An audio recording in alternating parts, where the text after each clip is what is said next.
Ostlers Time. Written by Jack Baedekker.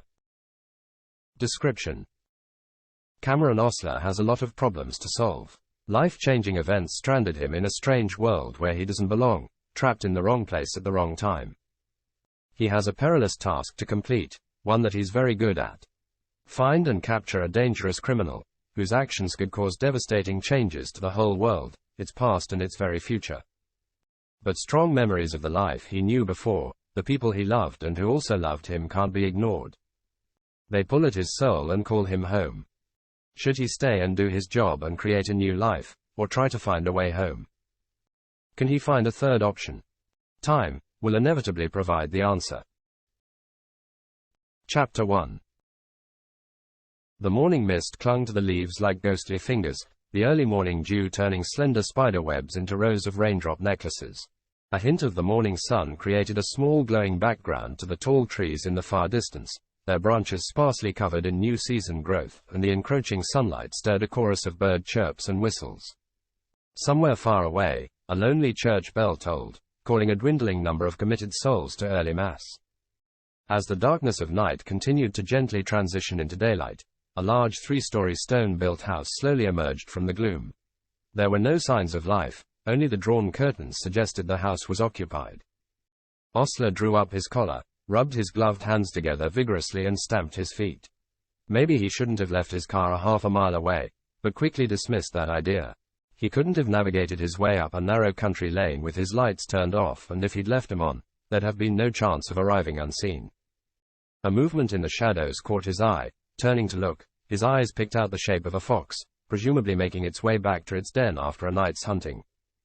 Turning his gaze back to the house, he watched as a small window on the first floor lit up. Reaching into a pocket of his long black overcoat, he pulled out a compact set of binoculars. Raising them to his eyes, he studied the illuminated window. The frosted glass pane indicated a small room, likely just holding a sink and a toilet.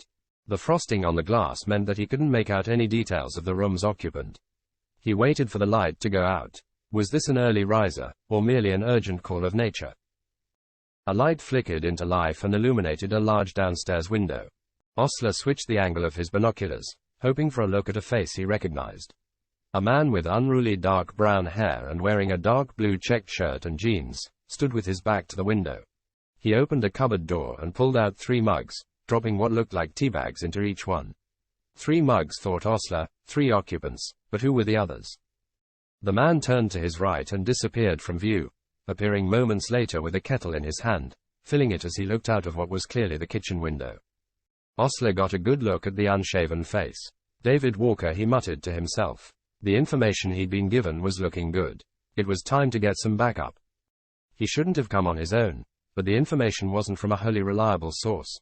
But now that David Walker was involved and was probably armed, charging in on his own didn't seem a good plan.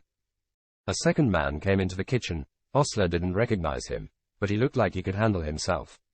He looked about 30 years old, solidly built with very short cut, but prematurely thinning black hair, wearing a black hooded top and faded blue jeans.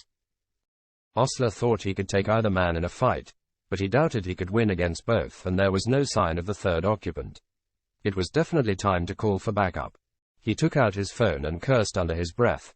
There was no signal. Damn it. Should he head back to the car, where he knew he could get a signal? But if he did, there was a chance they could get away.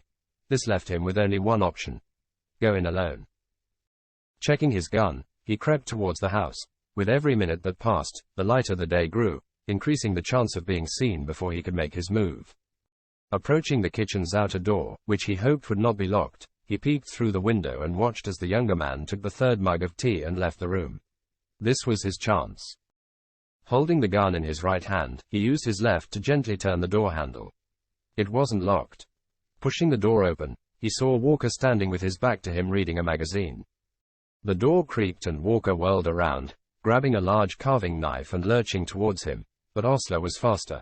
Quickly stepping to one side, avoiding the wild lunge, he pointed his gun at Walker's head and putting a finger to his lips said in a coarse whisper, "Make a sound and I'll blow out your brains." Walker snarled, dropped the knife, but didn't speak. Ostler gestured for him to turn around and pushed him through the open outer door. Once outside, he reversed the grip on his gun and hit Walker hard on the back of the head. Reaching into his coat pocket, he withdrew a set of handcuffs and secured the unconscious man's hands behind his back. Going back into the kitchen, he silently closed the outer door and waited calmly for the second man to return. After a short while, he heard the sound of heavy footsteps as they thumped down the stairs. A gruff voice spoke in a mocking tone as the sound of footsteps grew louder. "Ungrateful bitch didn't like the tea, said it was too strong and didn't have enough sugar." The man stopped talking abruptly as he entered the kitchen and saw Ostler standing with both hands gripping a gun, pointed directly at him. Quickly glancing around the kitchen and seeing no sign of his partner, he slowly raised his hands. Ostler instructed him to turn around and kneel down, and he swiftly handcuffed his hands behind his back, then pushed him onto his side. Leaving the man lying on the kitchen floor, Ostler made his way up the stairs and into a long corridor with faded flowery wallpaper and an equally faded worn red and black swirled pattern carpet. There were several doors, only 2 of which were closed. Opening the first, he found it, apart from a few boxes, almost empty. The second was not. In the corner of the room was an old metal-framed bed with a woman lying on it. Both legs were tied together and her left arm was chained to the bedstead. She looked to be in her 50s, with unkempt graying black hair, dressed in a blue floral t-shirt, denim jacket and jeans. She looked at Ostler with wide-eyed terror. "Lady Troutbeck," he said, "my name is Cameron Ostler and I'm a police officer. The 2 men holding you captive are in my custody and are in handcuffs downstairs. Let's get you unchained." "The keys to the padlock are hanging on the back of the door," she said in a shaky voice. "Are you really a policeman?" "Yes," said Ostler, as he retrieved the keys and unlocked the chains. "It's not a trick," showing her his warrant card. "Chief Inspector Ostler," she said, reading the card out loud. "How did you find me?" "This isn't the time for explanations," he said. "I need to get you downstairs and get some backup on the way." Taking her hand, he gently led her down the stairs and, avoiding the kitchen, seated her in an armchair in the lounge. The lounge was as tired and worn-looking as the rest of the house, with faded peeling wallpaper and a stained well-worn carpet. Ostler looked around the room and then the hallway. Seeing a telephone on a small stand near the front door, he lifted the receiver and was surprised, but pleased to hear the gentle burr of a dial tone. He dialed the number and a familiar voice answered. "Sergeant Phillips," said Ostler, "round up the boys in blue. I've found Lady Troutbeck. She's okay, but send an ambulance. She's obviously in shock and needs medical attention. I'm at the old Brownlow farmhouse. It's a couple of miles west of Cowbridge, just off the Bullingham Road. I've got 2 of the kidnappers in cuffs, but I don't know if that's all of them. Tell them to make plenty of noise as they approach. If there's anyone else hanging around, that should scare them away." "Do you really want to scare them away?" said Phillips. "Don't you want to get them all?" "Of course," replied Ostler, "but at the moment I'm sitting in the middle of nowhere on my own. Besides, one of my prisoners is David Walker and I'm sure he's in charge. The other one I don't know, but the way he surrendered so meekly, I think he'll sing like a bird. If anyone else is involved, we'll soon find out." "Okay," said Phillips, "the cavalry's on its way. I'll see you soon." Ostler returned to the lounge. Lady Troutbeck was sitting where he'd left her. She jumped when he opened the door, but relaxed a little when she realized who it was. "Would you like a cup of tea?" he asked. "Reinforcements are on their way," he added. "Thank you, Inspector. That'd be nice," she replied, smiling weakly. He went to the kitchen. The younger man was still lying on the floor. Ostler ignored him, filled the kettle, rinsed out 2 mugs and dropped a tea bag into each one. He opened the outer door. Walker was still unconscious. Ostler checked for a pulse and dragged the unconscious body into the kitchen. It was cold and a light drizzle had begun. He wanted the man to pay for his crime, but with a long prison sentence, not a death from hypothermia. The boiling kettle returned his thoughts to tea making, and he took care to make 1 medium strength and added 3 sugars, making his own a little stronger with no sugar.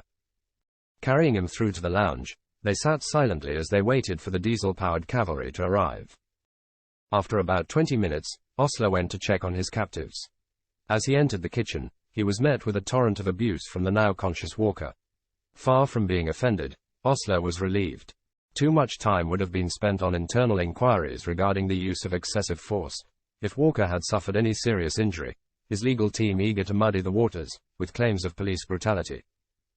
He returned to the lounge and soon the sound of wailing sirens reached his ears and he went to the front door to greet the arriving officers.